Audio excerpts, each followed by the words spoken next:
Si este mundo en un principio era perfecto, entonces ¿cuándo ingresó el mal? Si Dios es bueno, ¿por qué hay muerte y por qué hay sufrimiento? Soy Giovanni Domínguez y te invito a que me acompañes estos próximos minutos y podamos aprender acerca de este interesante tema. Y conoceréis la verdad, y la verdad os hará libres.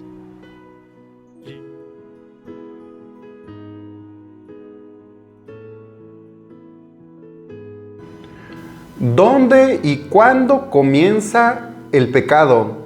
Algunos piensan que el pecado inició con Adán y Eva, pero la realidad es de que el pecado se traslada desde el cielo a la tierra.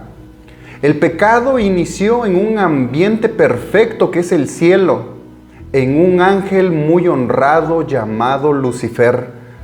Y vamos a la palabra de Dios en Ezequiel 28, 14 al 17. Y dice: Tú, querubín grande, protector, yo te puse en medio, en el santo monte de Dios, allí estuviste. En medio de las piedras de fuego te paseabas. Perfecto eras en todos tus caminos, desde el día que fuiste creado hasta que se halló en ti maldad. A causa de la multitud de tus contrataciones, fuiste lleno de iniquidad y pecaste, por lo que yo te eché del monte de Dios y te arrojé de entre las piedras del fuego, oh querubín protector. Se enalteció tu corazón a causa de tu hermosura, corrompiste tu sabiduría a causa de tu esplendor. Yo te arrojé por tierra, delante de los reyes te pondré, para que miren en ti. ¿Qué sucedió aquí? Al igual que a nosotros, Dios creó a los ángeles, incluyendo a Lucifer, no como a seres programados a obedecer, sino Dios hizo seres libres, que gozan de libertad y de voluntad propia. Y la libertad es un regalo de Dios, pero tiene un peligro, el peligro de poder elegir de manera incorrecta. Y eso fue lo que le sucedió a Lucifer. Eligió en su corazón rebelarse ante Dios, quiso ser como Dios y lo acusó de ser un Dios injusto. Desde ese momento ya no era más Lucifer. Se le dio el nombre de Satanás, que quiere decir acusador o adversario. ¿Qué aconteció después?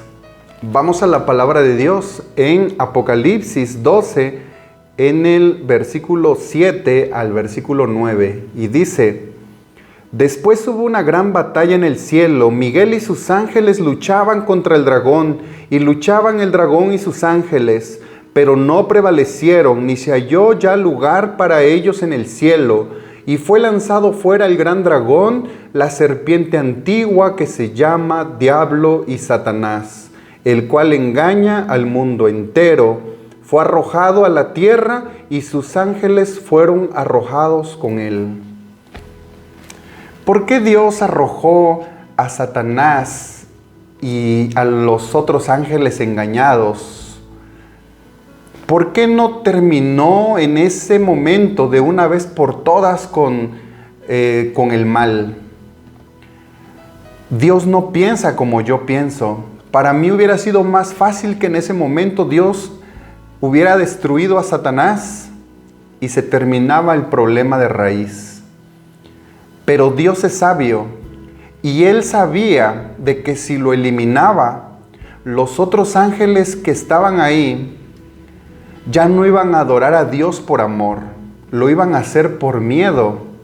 Y un miedo de que si ellos cometían un mínimo error, iban a ser inmediatamente destruidos.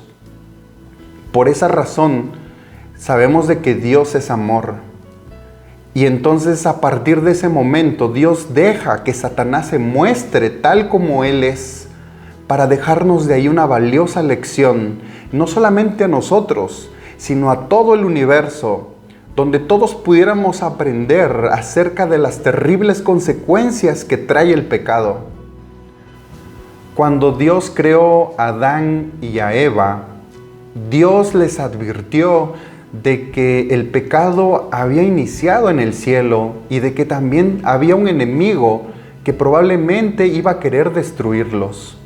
Y vamos a la Biblia, en el libro de Génesis, en el capítulo 2, versículos 16 y 17, y dice: Y mandó Jehová Dios al hombre diciendo: De todo árbol del huerto podrás comer, mas del árbol de la ciencia del bien y del mal no comerás, porque el día que de él comieres, ciertamente morirás. ¿Por qué esta prueba para ellos? Porque la única manera de probar de que ellos eran totalmente libres de elegir era dándoles opciones. Y de esa manera Adán y Eva podían demostrar a Dios su lealtad y su obediencia. Y saben de que la prueba en realidad era fácil. El huerto era inmenso. Habían muchos árboles de donde ellos podían comer. Solamente de uno solo no podían comer. Génesis 3 del 1 al 6 dice: Pero la serpiente era astuta, más que todos los animales del campo que Jehová Dios había hecho, la cual dijo a la mujer: ¿Con que Dios os ha dicho no comáis de todo árbol del huerto? Y la mujer respondió a la serpiente: Del fruto de los árboles del huerto podemos comer, pero del fruto del árbol que está en medio del huerto, dijo Dios, no comeréis de él, ni le tocaréis para que no muráis. Entonces la serpiente le dijo a la mujer: No moriréis, sino que sabe Dios que el día que comáis de él serán abiertos vuestros ojos y seréis como Dios, sabiendo el bien y el mal.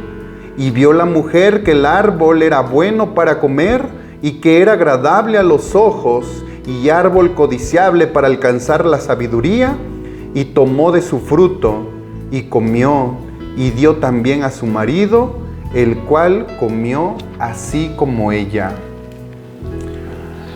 Podemos ver de que aquí Satanás no se presenta como enemigo de Dios, se presenta como un amigo. Y él elige al animal más hermoso de la creación, porque en ese momento la serpiente tendría otro aspecto más agradable a la vista. Y de esa manera Satanás emplea el engaño para que Eva cayera. El engaño lo podemos encontrar en el versículo 4 y 5. Entonces la serpiente dijo a la mujer: No morirás, eso no va a suceder, sino que sabe Dios que el día que comas de él, serán abiertos vuestros ojos y seréis como Dios. Y podemos ver de que Satanás no cambió su estrategia. La misma razón por la cual él fue expulsado del cielo, porque él quería ser como Dios, es lo mismo que le vende a Eva para poderla engañar. Le dijo de que no solamente no iba a morir, sino de que si probaba del fruto, sus ojos iban a ser abiertos y iba a ser como Dios, sabiendo el bien y el mal. Cuando Adán y Eva fueron engañados, ahí realmente conocieron el significado del pecado. Y la Biblia nos da de manera específica qué es el pecado, cómo se describe el pecado.